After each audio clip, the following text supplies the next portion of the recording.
দেখো দোকানটা কিন্তু একদম সামনেই রয়েছে, আর আইটেমটা কিন্তু একদম ইউনিক, ঠিক আছে। আমার চোখে পড়লো তাই ভাবলাম তোমাদের সঙ্গে শেয়ার করি। দেখো দাদা, এর প্রসেসটা কীভাবে হচ্ছে একটু দেখবো তোমার কাছ থেকে, ঠিক আছে। কত করে নিচ্ছে আগে শুনবো দামটা? 30 টাকা করে, তাই তো। দেখো এখানে আলু রয়েছে, আর এটা কি করে কি করছে সেটা কিন্তু পুরোটাই দেখাবো। একটু একটা করো দেখি। দেখো গোটা আলুটাকে কিভাবে পিস করা হবে কোনো সম্ভবত। দেখো মেশিন রয়েছে, ঠিক এইভাবে কিন্তু সুন্দর করে কাটিংয়ের শেপ করা হচ্ছে।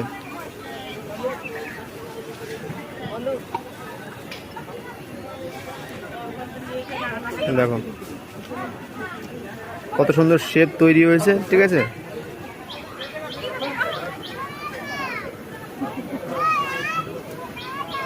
দেখো কতটা স্পেসটা বেড়ে গেল একদম কাটিং করার পর।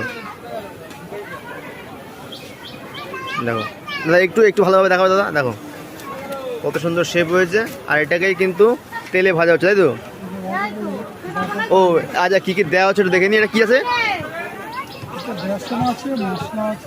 এই মশলা দেওয়া হচ্ছে, তাই তো। দেখো এর গায়ে কিন্তু বেসন আর কি জানি না এটা কী রয়েছে, ঠিক আছে। এর মশলা দেওয়া হচ্ছে। দেখো কালারটা কিন্তু খুব সুন্দর কালার।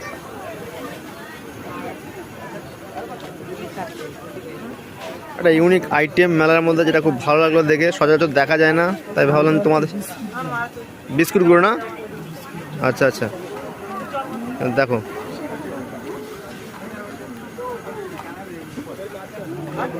মোটামুটি এর যা মশলাপাতি দেওয়া সেটা কিন্তু দেওয়া কমপ্লিট হয়ে গেল।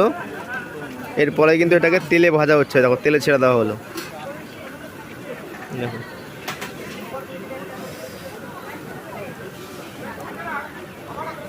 তোমরা কি রিফাইন তেল ইউজ করো না? দেখো রিফাইন তেলে ভাজা হচ্ছে একদম, আর ফাইনালি কিন্তু রেডি হয়ে গেল, তাই তো। দেখো এই হয়ে গেল স্প্রিং পটেটো। খুব সুন্দর একটা আইটেম, আর শুনলাম মেলার দাম হচ্ছে 30 টাকা করে।